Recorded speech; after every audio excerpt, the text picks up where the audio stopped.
One, two, here we go. Hey gamers, thanks for tuning into Fire Chicken Review. Today we're going to be talking about The Witcher Path of Destiny. This very much looks like a Diablo, like in the woods thing. It's also a Witcher thing, right? But this is a game made by Go On Aboard. They made a game called Witcher the Old World. Not Chaos in the Old World, which is another great game, but The Witcher Old World, which is a fantastic game. Played it quite a bit on Tabletop Similar.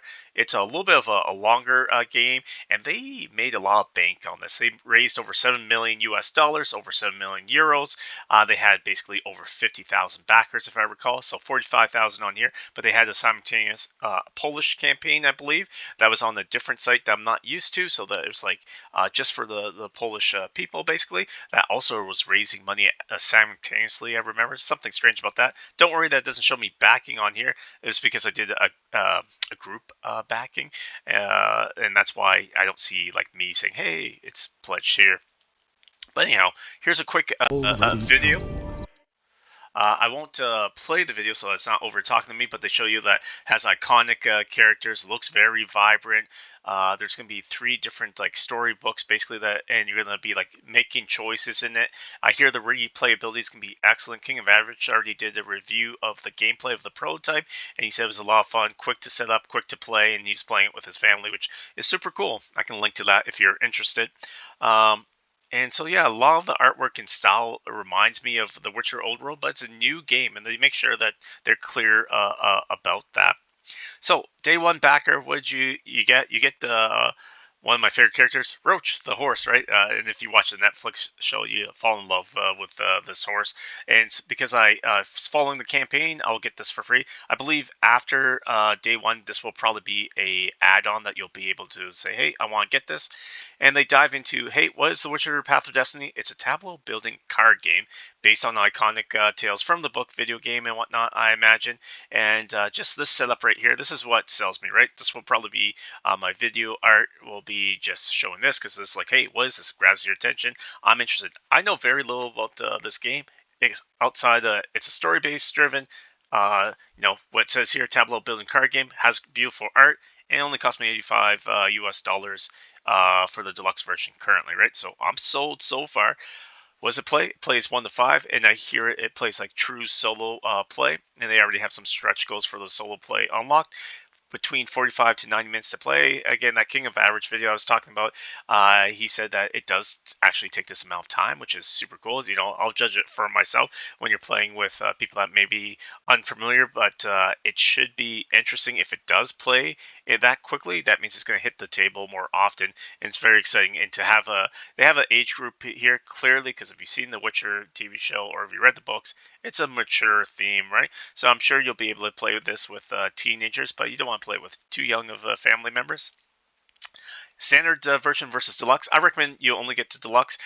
You'll see here if I go straight to rewards, you'll see that only 500 people got this, and over 13,000 got the deluxe version. That's because it's not worth your time getting the standard version. Just buy it at retail if you want to do that. You'll save on the shipping, and just either get the deluxe if you can afford it. If you can't afford it, then consider supporting your local game store and holding off. I understand that some people might not want to do that.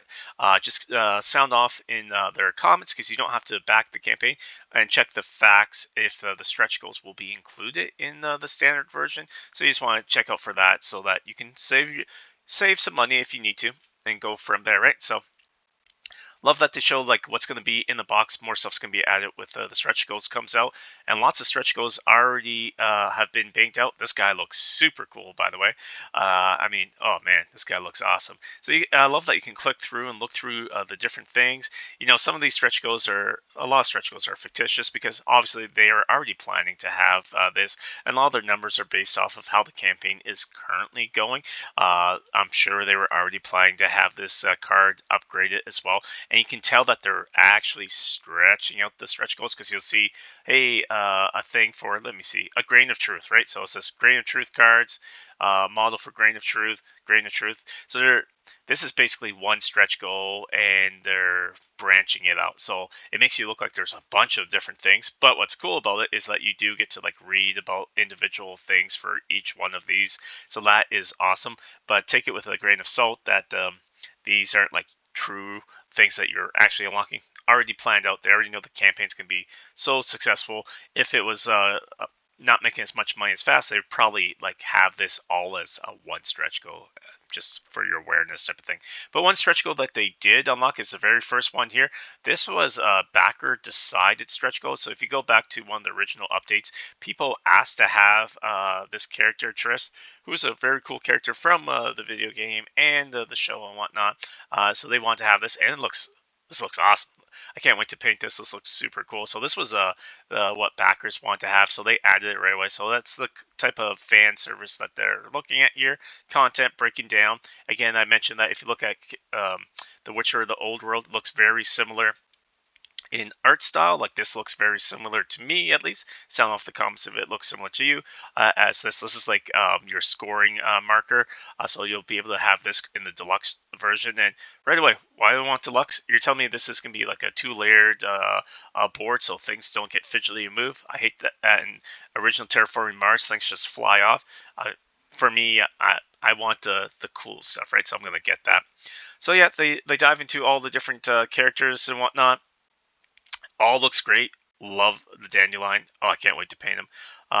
And there's just lots of cool stuff. So what I was saying is that there's three tales. So those are like the three story arcs, and they already unlocked some more.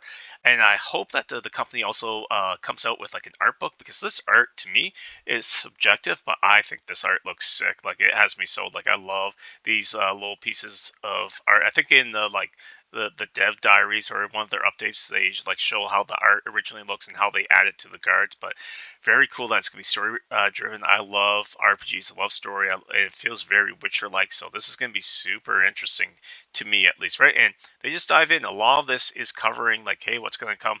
And the playmat, if I understand, is in both the deluxe and the standard version. That's pretty cool.